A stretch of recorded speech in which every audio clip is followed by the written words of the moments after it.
Y vamos a afirmar paz interna. Con cada latido de mi corazón me sosiego en la paz divina. Con cada latido de mi corazón me sosiego en la paz divina.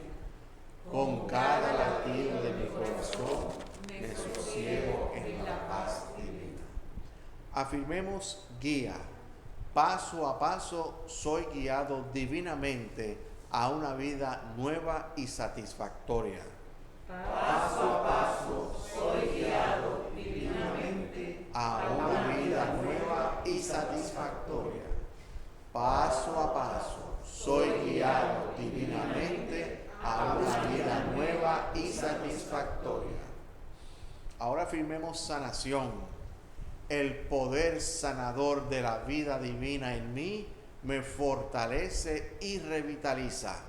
El poder sanador de la vida divina en mí me fortalece y revitaliza. El poder sanador de la vida divina en mí me fortalece y revitaliza. Y afirmemos entonces prosperidad. Estoy conectado a la abundancia infinita. Estoy conectado a la abundancia infinita. Estoy conectado a la abundancia infinita. Y allá yo añado, y yo soy próspero. Punto. Y yo soy próspero. Y yo soy próspero.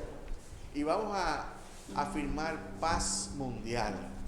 Expreso amor divino y afirmo paz y armonía para todos. Expreso amor divino y afirmo paz y armonía para todos. Expreso amor divino y afirmo paz y armonía para todos. Y la palabra diaria del día de hoy es, que está en el recuadro, es conciencia. Y la afirmación que encabeza el mensaje de la palabra diaria dice: cuando mi conciencia crece, el mundo se siente nuevo. Juntos. Cuando mi conciencia crece, el mundo se siente nuevo. Cuando mi conciencia crece, el mundo se siente nuevo. Pasar tiempo en contemplación profundiza mi conciencia de lo que me rodea. Al enfocar mi atención en mi interior, me aparto de las distracciones y sereno mi mente. Mi mundo comienza a sentirse más vibrante, más brillante y más significativo cuando aprecio los bellos sonidos y colores que antes pude haber pasado por alto. Dedicar tiempo a la oración magnifica mi conciencia de la bondad de Dios y la comparto con los demás siendo paciente, amable y generoso. La bondad regresa a mí como amabilidad y gentileza, como serenidad y gracia en todos los lugares a donde voy. Puede que el mundo no haya cambiado, pero yo sí. Mi conciencia de Dios ha abierto mis ojos y mis oídos, mi mente y mi corazón al bien. Y la cita bíblica que ampara este mensaje de la palabra diaria de hoy es del Salmo 119, versículo 18. Hágase la luz. Ábreme los ojos para contemplar las grandes maravillas de tus enseñanzas. Y se hizo la luz. Vamos en esa quietud. Vamos a cerrar nuestros ojos en este momento. Y vamos a reconocer esa grandeza de Dios, esa magnificencia, porque escrito está su plenitud, su grandeza, vive en cada uno de nosotros.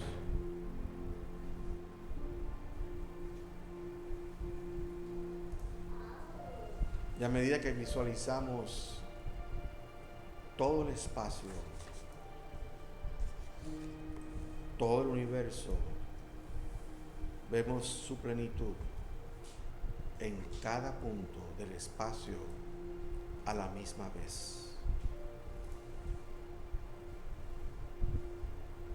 Nuestro corazón canta, te reconoce, te alaba y te glorifica. Y en este momento de oración, reconocemos que no importa la situación, toda la presencia de Dios, todo su poder, toda su plenitud está justamente donde estamos. Solo tenemos que abrir nuestra conciencia y armonizar nuestros pensamientos con los pensamientos de Dios en ti y en cada uno de nosotros.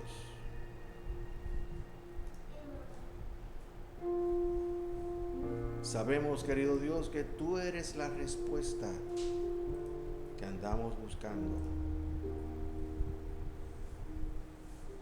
que tú satisfaces todas mis necesidades. Sabemos que en ti podemos descansar en la seguridad de que tú estás a cargo. Y si tú estás a cargo, todo, absolutamente todo, está bien. Te damos gracias por tu presencia aquí ahora, renovándonos, sanando lo que haya que sanar, prosperándonos, proveyendo abundantemente, renovando nuestras relaciones.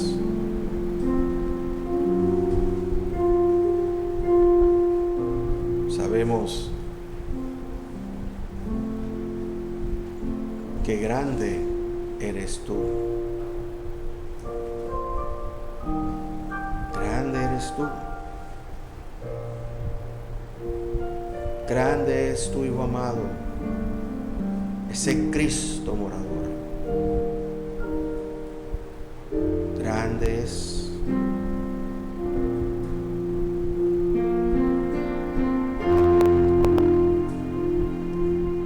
Te damos gracias, querido Dios.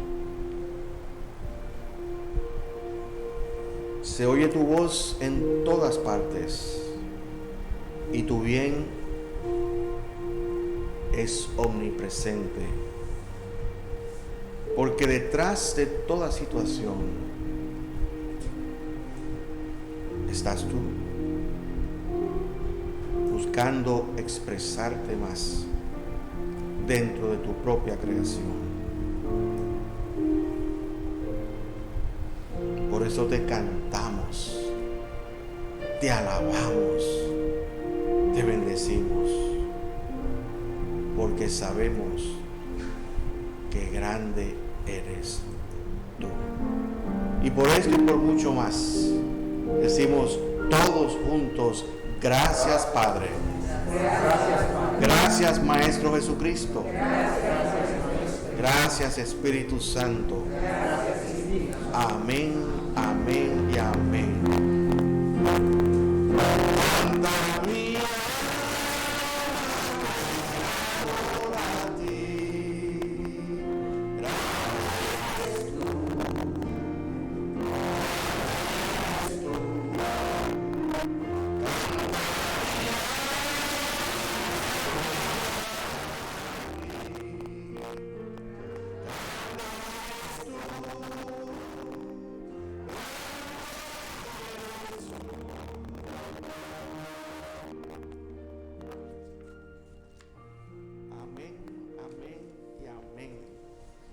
Y dentro de esa grandeza vamos a escuchar el gran mensaje que Dios tiene para cada uno de nosotros a través de ese gran canal escogido, Neomicia. Dios te bendiga. Déjame quitarte esto porque que esto te molesta aquí. Bueno, por allá abajo. Sí. Muy buenos días, amados amigos. El Cristo en mí bendice, saluda y le da la bienvenida al Cristo en cada uno de ustedes. Yo, antes que nada, siempre me gusta comenzar mis mensajes entregando. Yo entrego este espacio, este momento, entrego mi mente, entrego mi boca, mi lengua, mis pensamientos a Dios. Reconozco que de mí misma nada puedo, que es el Cristo en mí quien hace la obra.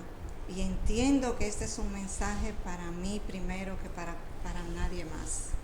Así es que entrego a Dios este momento. Gracias, Padre. Gracias, Dios.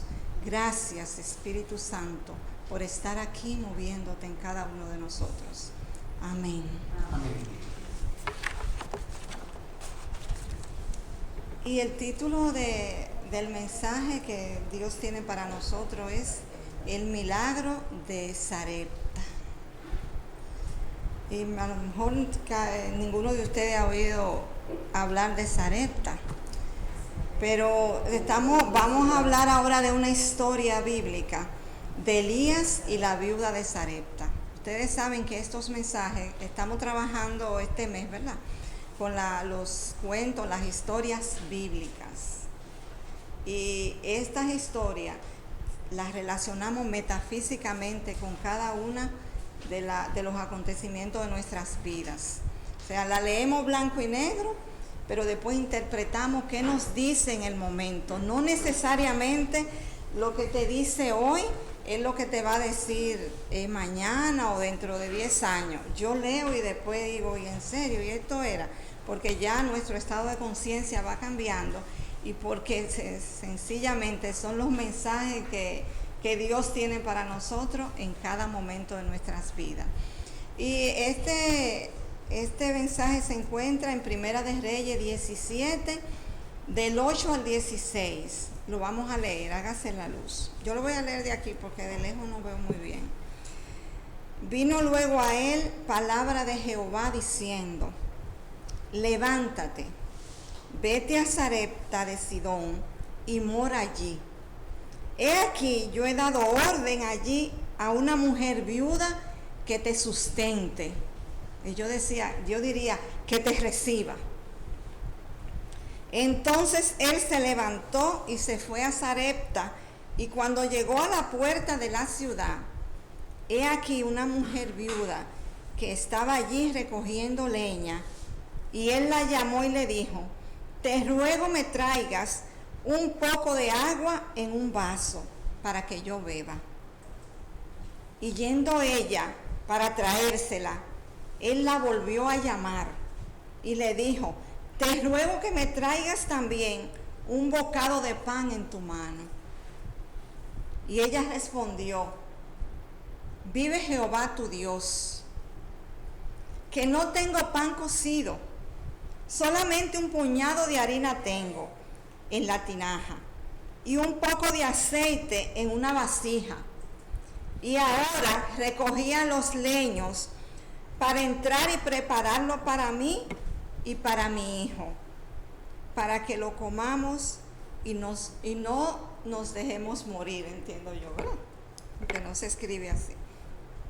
Elías le dijo: no tengas temor, haz como has dicho, pero hazme primero a mí de ello una pequeña torta cocida debajo de la ceniza y tráemela, y después harás para ti y para tu hijo.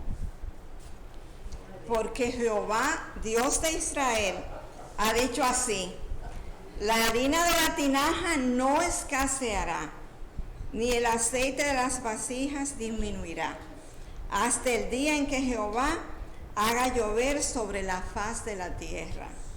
Entonces ella fue e hizo como le dijo Elías, y comió él, comió ella y su casa por muchos días.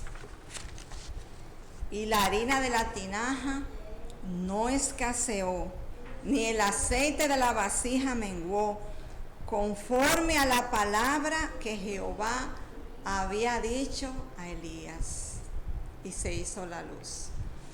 Fíjense, para comprender ese mensaje que tiene este capítulo, es necesario que leamos el contexto de ese mismo capítulo 17. Ustedes me disculpan, pero yo lo voy a leer también, que es del 1 al 7.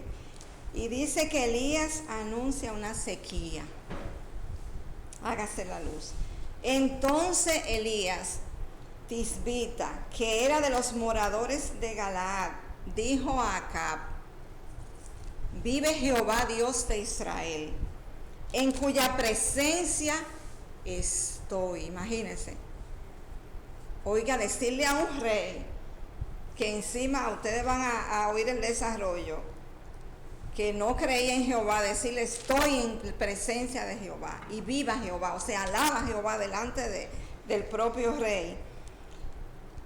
Y vino a él palabra de Jehová diciendo, o sea, Jehová es que habla en voz de él, le dice: apártate de aquí y vuelve a oriente y escóndete en el arroyo de Kerit, que está frente al Jordán. Beberás del arroyo, y yo he mandado a los cuervos que te den allí de comer.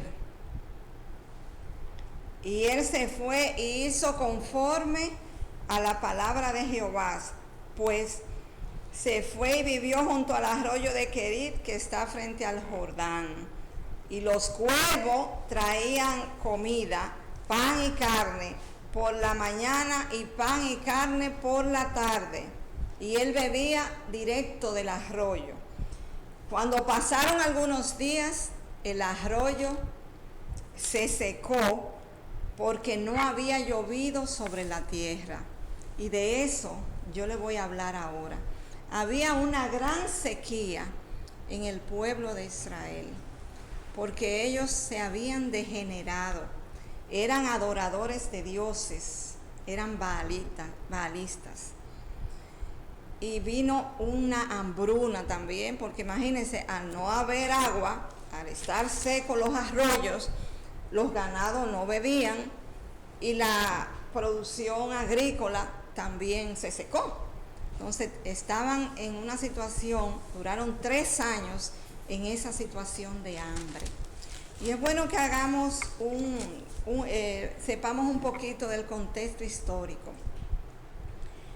Jehová le dice a Elías: vete a Sarepta. ¿Dónde está Sarepta? Sarepta es una ciudad que está en la costa mediterránea de Fenicia. Y en ese momento estaba gobernada por el rey Acab. El rey Acab era hijo de Omri, y este hizo lo malo ante los ojos de Jehová. ¿Qué pasó ahí? Él adoraba dioses. Él se casó con Jezabel, quien era hija del rey de los Sidonios, y este sirvió a Baal y adoraron a Baal, edificaron templo en la ciudad para Baal. Por eso también hicieron imagen de Acera, que era la contraparte, la compañera de Baal. ¿Qué pasa ahí?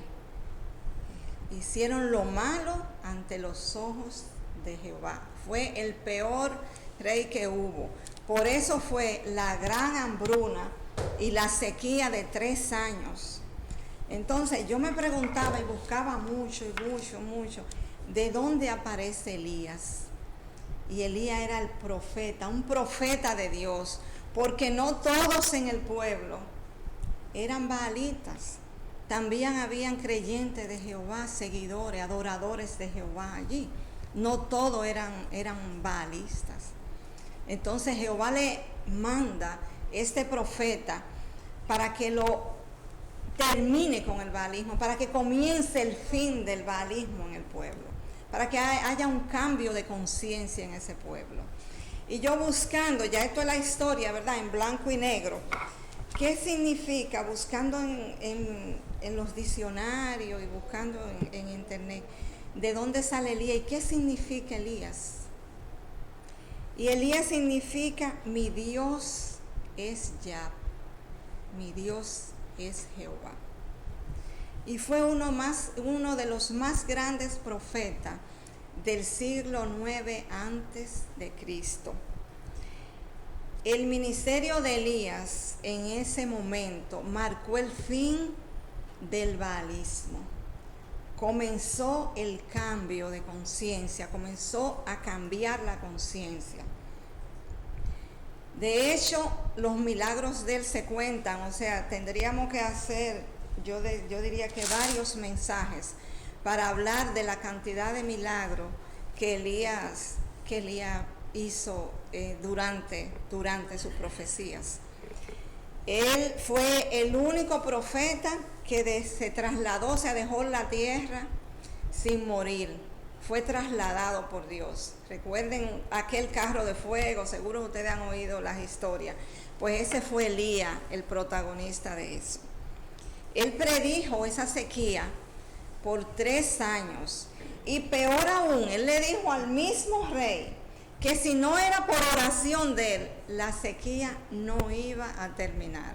Ya usted sabe, delante de ese rey, que una de las características que tenía el Dios al que ellos adoraban es que era el Dios de las tempestades, el Dios de las aguas. Y él le dice ahí, si no es por mi palabra, seguirá la sequía. No terminará la sequía hasta que yo no ore. O sea, él iba a orar para que concluyera la sequía.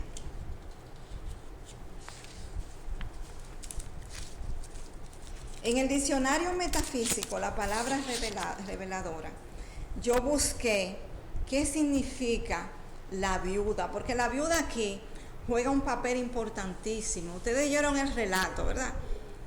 Él llega a la puerta de la ciudad y se encuentra con una viuda, con una persona que está ahí recogiendo leña para cocinar. Y si ustedes recuerdan un poquito el relato, ella le habla y le dice que lo único que tiene es ese poquito de harina y de aceite para hacer algo para su hijo, para que ellos dos comieran y no murieran de hambre. O sea, ella tenía solamente la provisión para ese día. Y no sé si recuerdan que por ahí ella le dice, tu Dios Jehová, como tu Dios Jehová ha mandado. Entonces a mí me puso eso a analizar, que ella también era baalista, porque ella era parte de ese pueblo. Pero con todo y ser baalista, ella le da albergue, recibe a Elías en su casa. Y analizando, ¿verdad? Digo, caramba, ¿y cómo recibe a Elías en su casa? Ella tiene que haber hecho algún contacto con Jehová Dios, porque ella abrió la puerta de su casa para hospedar a este profeta de Dios. Entonces ella tiene que haber hecho, de alguna forma, haber hecho contacto con Dios. Y el diccionario nos trae la definición de viuda y nos dice que la viuda es la que no ve a Dios como soporte. Y nos aclara un poquito más que cuando la mente consciente deja de ser positiva, la mente subconsciente entonces se vuelve como una viuda. O sea, cuando esas ideas negativas nos envuelven y nos atacan, esos pensamientos de escasez, en ese momento nosotros enviudamos, porque ser viudo es tener carencias y limitaciones físicas, ¿verdad? Que en este caso era física, pero más que nada las limitaciones son las mentales a las que nos referimos, ¿verdad? Porque nos está hablando del consciente y del subconsciente. Y la viuda de Sarepta representa, según el diccionario nuestro, el amor cuando ha sido privado de sabiduría. Ella representa lo femenino, lo divino. Y Elías, ¿verdad?, representa lo masculino divino o la sabiduría de Dios. Cuando ambos están separados, caen en un estado de semi-inanición, pero cuando se juntan, entonces comienza de inmediato el cese de la prosperidad, comienza el aumento de la provisión, que fue lo que vimos en el versículo, cuando ella recibe, este profeta de Dios, cuando ella recibe a Elías y le escucha, le dice, solo tengo eso, pero verdad, me voy a ir a hacerlo, porque le está creyendo, porque él le dice por ahí, no temas, no tengas temor, ve, haz como has dicho, pero primero, o sea, está poniendo a Dios primero, pero primero hazme lo que yo te dije. Y yo me puse ahí en el lugar de esa viuda. Si llega alguien así a mi casa, inmediatamente yo le voy a decir, no, porque yo lo único que tengo es este poquito de agua aquí, yo no te la puedo dar. Y pensemos todos, realmente así es que reaccionamos. ¿Cuántas veces Dios habrá querido probarnos a nosotros con algún Elías por ahí? Que ya vimos que representa Elías. Lo divino, la sabiduría que llega a ti. Entonces el pan representa la sustancia universal y la harina representa la provisión. Ella tenía muy poca provisión, nada más tenía ese poquitito de harina. Ni siquiera tenía leña, fue a buscar 2 pedacitos de leña para hacer la comida de ella y de su hijo. O sea que ella de verdad estaba en una mentalidad de viudez. Vamos a decir que eso se llama una mentalidad de viudez, porque es una mentalidad de escasez, donde tú estás viendo lo que te falta. Pero analizando cuántas cosas yo he aprendido aquí, o cuántos mensajes para mí. Porque yo decía, ustedes vieron dónde estaba Elías antes de que el Señor le dijera, vete, que en la puerta de Sarepta te va a estar esperando una viuda. Él viene del arroyo de Keri. ¿Cómo él llega a ese arroyo? Él llega también por una orden que le da Jehová. Vete al arroyo, bebe del arroyo y te vas a alimentar, ni siquiera llévate nada. Y nosotros cuando vamos a salir, ya mire cómo estamos con las maletas y en los aeropuertos. Yo me reí en los aeropuertos, yo creo que ya estamos muchísimo más controlados, pero usted veía cómo cuando revisaban esas maletas. Y se pierden las maletas también en el aeropuerto. Y se pierden. Y uno quiere llevar tantas cosas por si necesita, que se lleva un exceso de equipaje. Y fíjense lo que él le dice ahí, vete al arroyo, que los cuervos te van a llevar los alimentos ahí, y tú vas a tomar de ese arroyo, el agua del arroyo. Pero tal como él había pronosticado, el arroyo se seca. Y ahí Jehová le dice, vete a Sarepta, que allá te va a estar esperando. Y por eso es que yo digo, entonces esta viuda, que seguro era baalista, y ya vimos por qué, porque miren la escasez que tenía. Pero en algún momento de lucidez de ella hizo ese contacto, porque ella abrió la puerta de su casa y recibió a Elías en la puerta de su casa. Entonces ella hizo contacto con la divinidad.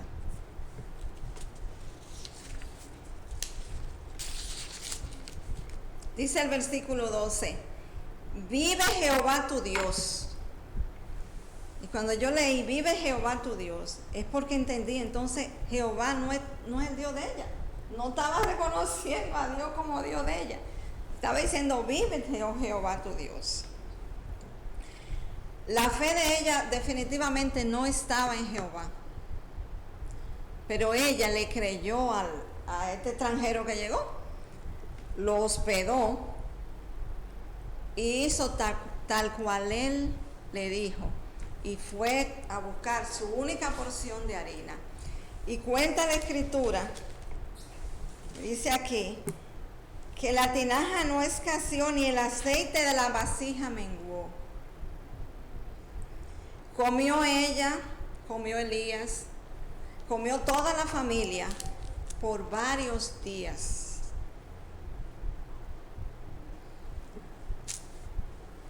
Miren, la enseñanza grande de esto está, además de la obediencia de Elías a la voz de Jehová,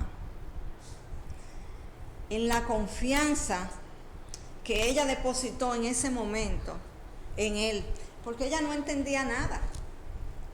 Ella no era seguidora de Jehová. Y sin embargo, ella depositó esa confianza y hizo lo que Elías le dijo. Y la provisión abundó ahí. Hasta que llovió, ella estuvo comiendo de la misma provisión de ese día. O sea, no tenía, sus tinajas se llenaron de aceite y de harina. No tuvo que hacer ningún esfuerzo para hacerlo, para seguir comiendo. Y yo me pregunto que tuve que hacer varias diligencias relativas a sucesiones y a seguros y a qué sé yo. Todo aquello que uno inventa, que si el seguro de vida, que si, y después tú te ahorras eso y lo dejas y hasta trae conflicto, porque a veces se lo está dejando a una persona que no es y la ley te dice no es así. Eso se reparte de tal forma. Cuando tú estás queriendo asegurar tanto un futuro, tanto, es porque tu confianza no está en Jehová.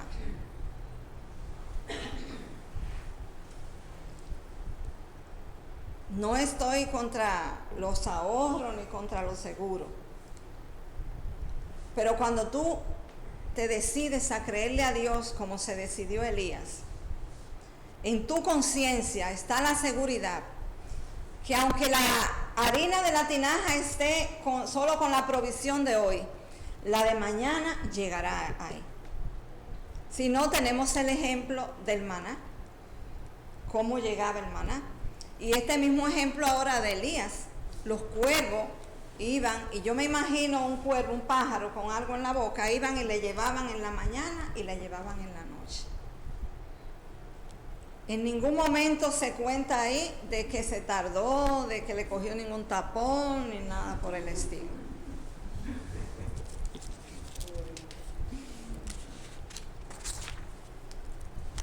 Y yo analizaba, digo, pero Dios pudo, con su grandeza, haber enviado a Elías a otro sitio.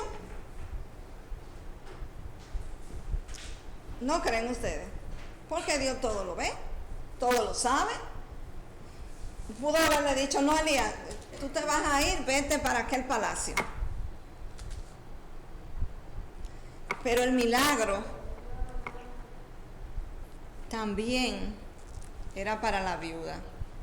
La viuda fue el instrumento que Dios usó para que ese milagro, para la multiplicación de la harina y del aceite. Si todo sale, espérate, Elías se va a hacer trabajo allí porque ahora se secó el arroyo. Ese milagro no me hubiera impactado a mí como me impactó. Porque todo esto yo lo leí a inicios de la pandemia del año pasado. Y fíjense, señores, el testimonio es que yo tenía un miedo muy fuerte. Porque yo tenía muchos compromisos.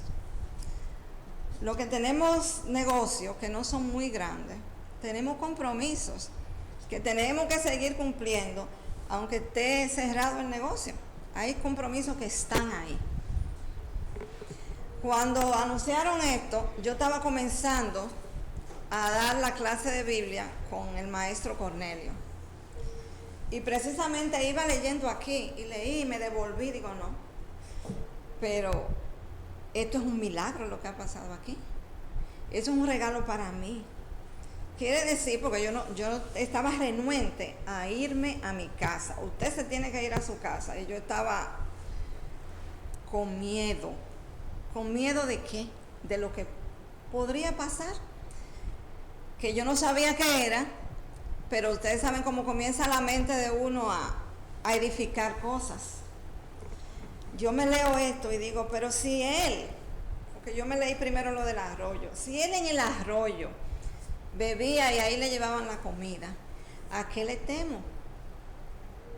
Y yo le comenté a alguien, yo tengo unos versículos bíblicos que cuando a mí me toque hablar de algo que tenga que ver con prosperidad, yo voy a hablar de eso, porque eso es un milagro grande lo que pasó ahí. Pues comieron hasta que llovió, y fue 3 años, señores, la sequía. La sequía en ese pueblo, por la multiplicación de la maldad, duró 3 años. Entonces, ¿qué aprendemos? Aprendemos a que tenemos que confiar, a que debemos confiar. No pasa nada. Duramos, yo entendía muchísimo, un mes, yo creo que era como un mes la primera. ¿Y cuánto duramos después? Y ni yo dejé de trabajar, ni nadie dejó de cobrar, ni dejé de cumplir con nada, y todo ha seguido con las situaciones que sabemos que estamos en oración, pero no ha pasado nada. Entonces quiere decir que las cosas no las podemos controlar todas nosotros como queremos. Tenemos que entregarnos y confiar en Jehová. Miren, este es un mensaje cortito, pero yo espero que ustedes amplíen en ese capítulo 17, porque más adelante la viuda también se le muere su hijo. Porque el hijo, Señor, estaba desnutrido del trabajo y del hambre que ellos estaban pasando. Y más adelante, a ella se le muere su hijo. Y Elías le dije, Señor, ¿pero qué tú tienes conmigo? Tú me traes esa casa de la escasez de la viuda. Me hace pedirle lo que ella tiene. Y ahora se le muere su hijo. Pero ¿cómo va a ser? Para Jehová glorificarse en ese segundo milagro, porque él primero pronostica, y para mí el primer milagro que él hizo fue el pronóstico de la sequía, y el segundo cuentan que es la resurrección del hijo de la viuda. Y para mí el segundo milagro que él hizo es esa multiplicación de esa sustancia que él hizo ahí, en ese momento de la vida de la viuda y de la vida del pueblo. Ese era un pueblo que estaba en completa escasez. Entonces ahí hay una lección de fe, una lección de obediencia y de creerle a Dios sobre todas las cosas, porque en lo poco es que Dios se gloría. En lo poco que ella tenía, se glorió Dios y sobreabundó la provisión. Vamos a cerrar un momentito nuestros ojos y hacer una corta meditación.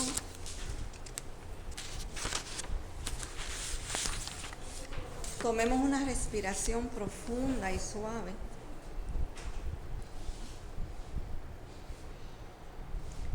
Yo te invito a que medites en esta historia que has escuchado hoy aquí. Quizás muchas veces tú y yo hemos recibido en nuestras puertas algún Elías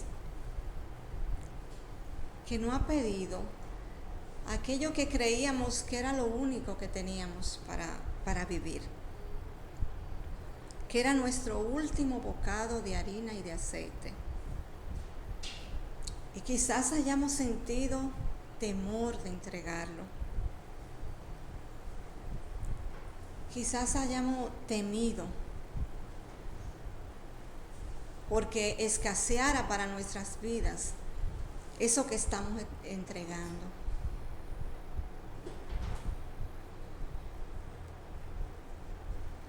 Dios quiere hacer lo mismo que hizo con esta viuda, en ti y en mí. Pero antes tenemos que soltar aquello que tenemos agarrado, aquello que es lo único que creemos que tenemos. Necesitamos soltar para poder recibir abundantemente. Necesitamos soltar para que esa abundancia se manifieste en nosotros. Atrévete a entregar y a descansar.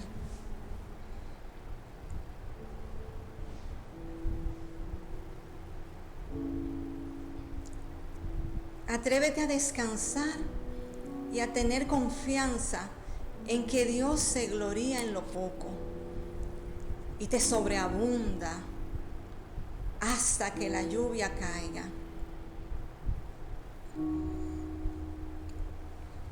Dios enviará a ti abundante provisión.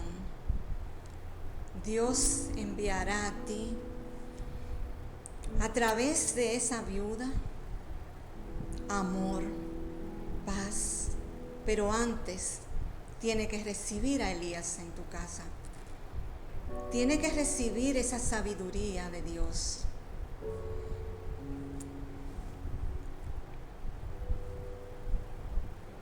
Y yo te doy gracias, Dios, por mostrarnos estas enseñanzas de vida, Señor. Gracias, Dios, por moverte en nuestras vidas, por mover nuestras conciencias y mostrarnos que tú tienes la provisión abundante y suficiente para tu pueblo.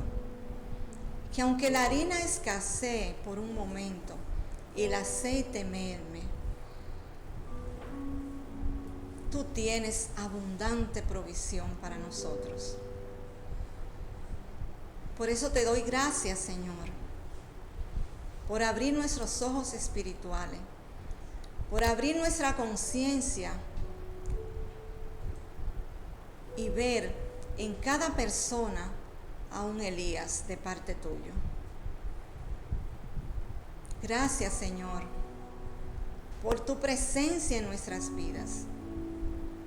Gracias, Padre, por la seguridad que nos da que la provisión abundante llegará siempre.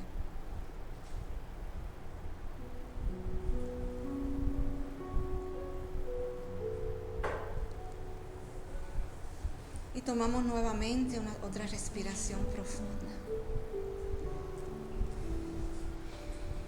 Y hacemos conciencia de este maravilloso momento, de este maravilloso aquí y ahora. Y abrimos lentamente nuestros ojos. Y decimos, gracias, Padre. Gracias, Dios. Amén, amén.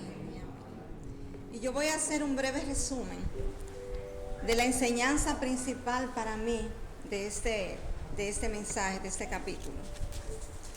Cuando en conciencia hemos entrado a esa viudez que nos impide ver el bien de Dios en nuestras vidas, y nuestra mente consciente se encuentra viendo lo negativo de cada situación, y como consecuencia nuestras tinajas se encuentran escasas, quizás nos queda solo el bocado de hoy para este día, y oramos, y tal vez oramos como oró esta viuda, que no era seguidora de Jehová. Y quizás, y seguro que sí, Dios escuche en ese momento tu petición y te envíe a Elías, que es nuestra sabiduría, lo divino en nosotros, y nos prospere en ese poco que entendemos que queremos, y nos haga ver la grandeza que tiene lo poco cuando nosotros creemos en Jehová. Dios le bendice mucho. Muchas gracias.